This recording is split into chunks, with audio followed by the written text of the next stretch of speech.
আর ফাঁকা মাঠ থাকবে না। একটা গরু চড়ছে, একেবারে জলা জায়গাগুলোকে ভরাট করার প্রয়োজন নেই বোধহয়, মনে ভাবছি।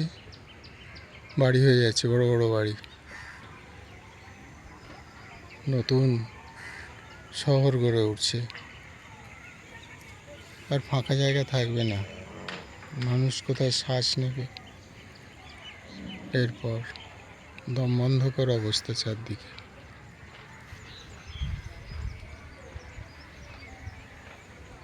আমরা কোন দুনিয়ার দিকে যাচ্ছি?